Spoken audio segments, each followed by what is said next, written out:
Welcome back to the deep dive. Today we're looking at something that feels like it should be easy but can be really tough. Building a morning routine that, actually sticks. Hmm. And we're diving into a specific blueprint that one of you shared with us. It's a very detailed step-by-step guide for a productive morning. That's right. And it's quite structured, isn't it? Often broken down into these neat 30-minute blocks. It lists specific things to do, but also, and this is key, it includes the why, the science behind each step. Exactly. It's like an optimized system. So our goal today is to unpack it piece by piece. Look at the structure, sure, but really dig into the evidence. Why this particular action? Why at that specific time? Yeah, what makes it tick, scientifically speaking? Right. We want to give you a shortcut, basically, to understanding how you could potentially build a more powerful morning yourself without getting lost in all the noise out there. And there are definitely some interesting, maybe even surprising biological and psychological triggers this blueprint tries to activate right from the get-go. Okay, speaking of the get-go, Hmm. it starts early, like 5:00 a.m. early. It often does, yes. So 5:00 to 5:30 a.m. The focus seems to be waking up the body. It mentions using a light alarm, maybe like those Philips ones that simulate sunrise, Uh-huh. The wake-up lights. drinking a glass of room temp water immediately, and then getting like 3 minutes of actual sunlight, stepping onto a balcony, something like that. But wow, 5 a.m. Why so early, and why these things first? Well, the early start, I think, is about getting ahead, establishing control before the day runs away from you. But the light and water first thing, that's pure biology. Okay, tell me more. The morning light piece is actually really powerful. There's solid research, some from Japan's National Center of Neurology and Psychiatry, for instance, showing that getting bright light soon after waking helps kickstart serotonin secretion. Serotonin. Oh, Yeah, yeah. that's the mood chemical, right? Exactly. It's a key neurotransmitter. Yeah. And that early light exposure, it essentially helps advance your brain's awakening process. It sets your internal clock, boosts mood. It's like hitting the on switch for your brain, naturally. Okay, so it's not just seeing light. It's actively triggering your brain chemistry. That makes sense.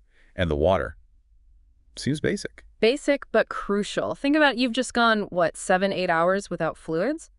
You're inevitably a bit dehydrated. Right. So that immediate glass of water helps rehydrate, gets your metabolism started, and just prepares your system before you demand too much from it. Foundational stuff. Okay, physical system booting up. Then, 5:50 to 6:00 a.m., it seems to shift gears completely. Meditation and gratitude journaling. Mm-hmm. A mental and emotional reset. Right. It suggests like 5 or 10 minutes of guided meditation, maybe using an app like Insight Timer or Headspace, and then writing down 3 things you're grateful for.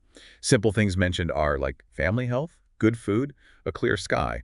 Why this kind of internal work right here? It's about intentionally setting your internal state before the outside world rushes in. Meditation, the research from places like Harvard is pretty clear. It's really effective for stress reduction, for improving focus. Centering yourself. Exactly, before the day starts pulling you everywhere. And the gratitude part, that builds on it. I've heard so much about gratitude journals. Does the science really support doing it first thing in the morning? It does, actually. Work by researchers like Dr. Emmons at UC Davis shows that consciously practicing gratitude helps sustain happiness and positive feelings over time. Doing it in the morning means you're deliberately framing your day from a place of positivity, of abundance, rather than stress or lack. It's a psychological anchor. Okay. Body awake, mind centered, feeling positive. Then 6:00 to 6:30 a.m., it adds light exercise. Not heavy stuff suggests maybe 5 sun salutations or a quick 5-minute HIT video from YouTube, so definitely not a marathon session. No, not at all. The aim here is gentle activation, getting the blood flowing. The evidence, some from the University of Tsukuba in Japan, for example, shows that even light morning movement significantly improves blood flow, and that means more oxygen getting to your brain. So it's directly fueling the brain for thinking. Precisely. Better cognitive function right from the start. Plus, you get that little endorphin release. The feel-good chemicals. Yeah. Helps stabilize your mood, gives you a bit of natural energy, shakes off any leftover grogginess. It's about activating the body to benefit the mind. Okay, now this next step, 6:30 to 7:00 a.m., shower and get ready. Sounds normal, but there's a twist. Finishing the shower with 30 seconds of cold water. Oh, yes. The cold blast. And also preparing clothes the night before, then actually changing to sort of switch into on mode. Let's talk about that cold shower first. Why? Okay, the cold shower. Physiologically, this is quite interesting. Research, like some done at Hanover Medical School in Germany, suggests that short bursts of cold water really stimulates the sympathetic nervous system. Sympathetic. Yeah. Isn't that the fight or flight system? Why would we want that first thing? It is, but a brief controlled jolt isn't about panic. Think of it as a sharp wake-up call for your body. It ramps up alertness, heart rate, breathing it effectively cuts through any lingering sleepiness or sluggishness. It's a potent way to signal, time to be alert now. Okay, so it's a deliberate, intense trigger for alertness, not stress. Got it. And preparing clothes the night before and the act of changing. That ties into something called enclothed cognition. It's this idea that what you wear genuinely influences how you think and feel. Really? Yeah. So constantly changing out of pajamas into work clothes or just day clothes acts as a psychological cue. It signals a shift in mindset, boosts feelings of competence, of being ready. It sounds simple, but it's a neat mental trick. Huh. Your outfit as a brain cue. Ah. Fascinating. Okay, moving on. 7:00 to 7:30 a.m. Breakfast plus input time. Suggest a balanced breakfast: oatmeal, fruit, yogurt, maybe an egg, and then 15 minutes of focused reading, like a business book or using English news apps like NHK World or BBC Learning English. Why combine food and learning? Well, it's fuel for the body and fuel for the mind. Time strategically. Breakfast, we know this. Research from Harvard School of Public Health and many others confirms it. A balanced meal is vital for concentration and memory. Stable energy supply. Right. Can't run on empty.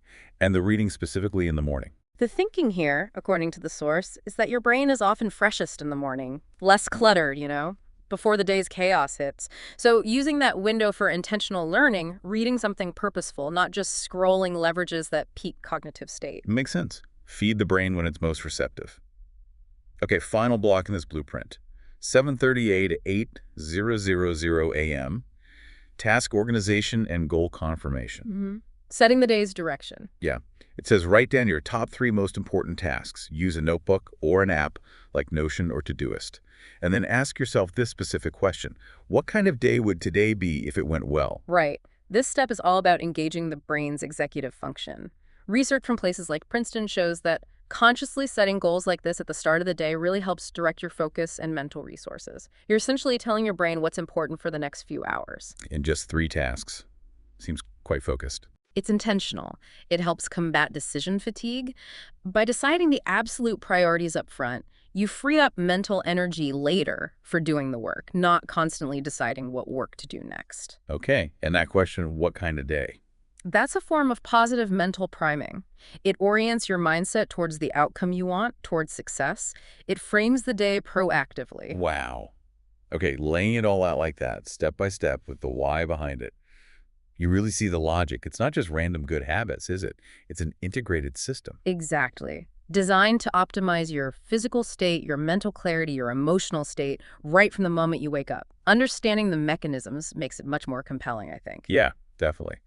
And the source also pulls out 3 sort of underlying principles that seem common across successful routines like this. Yes, 3 core ideas that tie it all together. The first one is basically warm up the mind and body first. Like we saw with the light, the water, the gentle movement. Right.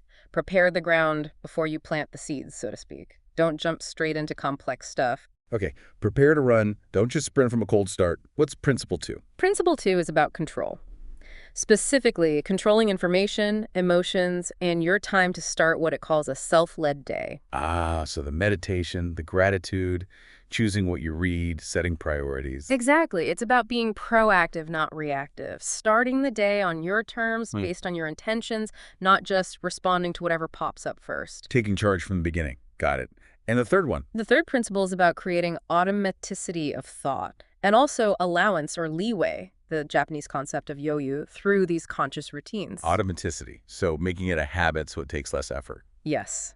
Less willpower needed over time, freeing up mental energy. And that structure, having your priorities set by, say, 8 a.m., can create this feeling of yoyu, like a mental and time spaciousness. You feel ahead of the game, in control, not rushed or behind schedule already.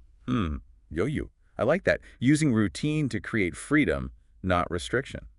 Well, this has been really illuminating, digging into this specific blueprint and the science behind it. It really shows how these small, evidence-based steps, when put together deliberately, can potentially have a really significant impact. So for everyone listening, thinking about your own mornings, here's maybe something to chew on from this deep dive. How might consciously building just one of these evidence-backed steps into your morning routine change things. Just one small change. Maybe it's just those 3 minutes of sunlight, or 5 minutes writing down what you're grateful for, or even just listing those top 3 tasks before you open your email. How might that single, intentional, science-backed action shift the trajectory of your whole day? It's about finding that starting point, experimenting, and seeing what works for you. Definitely food for thought. Thank you for bringing this listener blueprint to us and letting us unpack it together. It certainly made me reconsider my own morning routine. My pleasure. It was fascinating to explore the evidence behind it all.